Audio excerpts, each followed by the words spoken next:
This is for Gaston Johansen.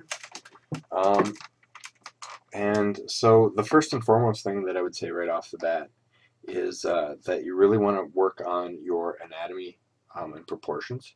And so what I mean by that is you want to start by dividing out your face into identifiable shapes. In this case, we're just going to kind of bring this around here like this. Maybe this would be back here. And then the eyes like this, and then you want to get kind of that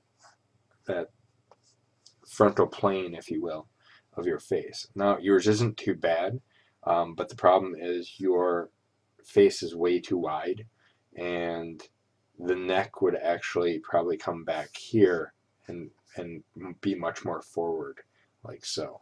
So that would be the first thing, and then again, get your planar faces in here where this is the cheekbone area, and then the eyes would be equidistant between, like so, and then the nose would actually basically, so if this goes back and back like so, the nose is going to pop out, and that eye is actually probably going to be hidden a little bit behind it, so it's actually going to narrow the face a little bit, so your eye would probably be pushed over a little bit more.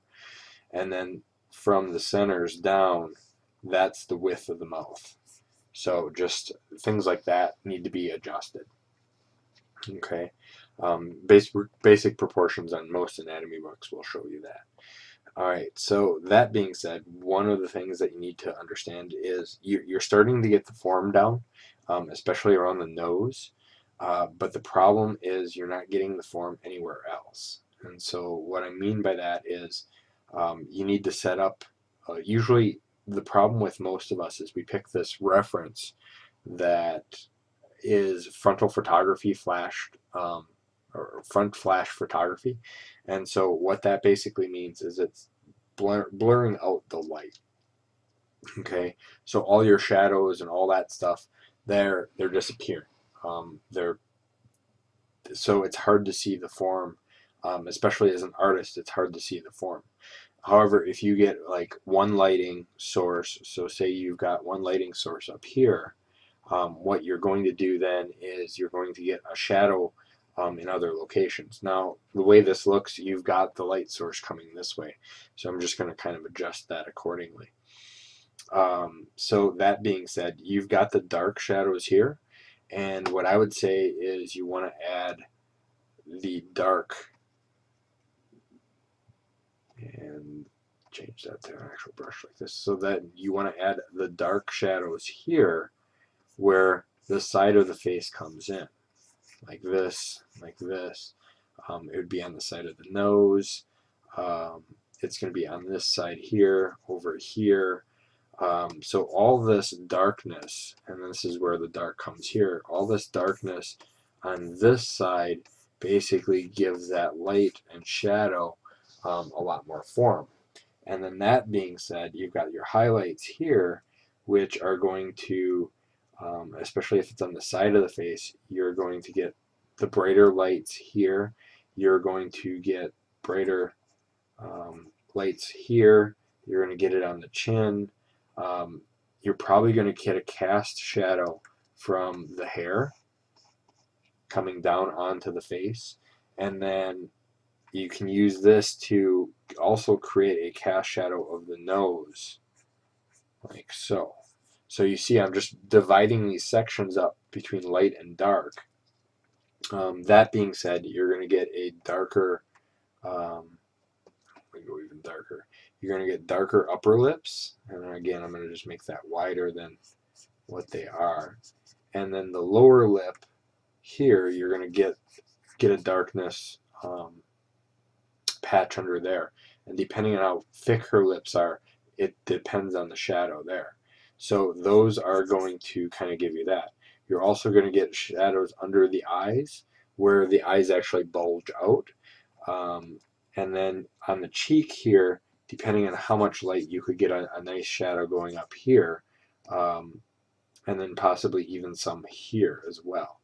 Now you can go super light here and get highlights going on in the nose, in the lips here on the lower lips, things like that, that you need to just start adjusting.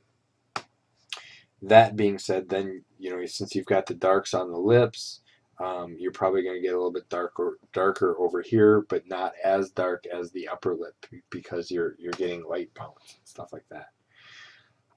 So that's what you're doing, is you're finding those value points and starting to really push forward and push backwards the depth in the figure. You see, by doing this, just adding that little bit of shading here is really pushing out. It's really pushing out the aspect of your form of your face, and those are things that you really have to add into. Like I said, I would suggest doing simply doing some graphics where you have got a very defined shadow in it, and I think you're going to get better at form because you're going to see the basic shapes going on, and that's really going to kind of push the whole aspect of where your light is coming from and how to kind of develop that light and make it a little bit more interesting. So those are types of things that you really want to push. And then what you're going to do is, once you get that down, you're just going to start blending in those shapes to kind of get that form down. And we can just add a little bit darker here, so on and so forth. But you're gonna start blending these shapes together to get a little bit more of that form down, and the blend kind of to round out the form. So those are things that you really want to just kind of build up and go from light to dark in a gradient form. And as you can see, from this version to this version, there's a lot more form and shape going on, and it's got a little bit more clarity as far as what you're trying to show. So like I said, go back, get your anatomy down a little bit cleaner, and then start building up the shapes and forms with your darks and lights. Now, when you're doing the darks too, don't tend to, like here, you go in that mid gray. So as you can see, this is the saturated side, this is the desaturated side. So if I go a little bit more saturated in my darks, like so, you can see where the reds are pulling up from the skin, you're going to get a lot more warmer tones. Whereas if you add another color, we'll say like blue, just a faint tinge of blue, that blue is going to become colder. So adding that, just a little bit of that to your shadows, is really going to push that aspect of cool and warm. So I hope that helps.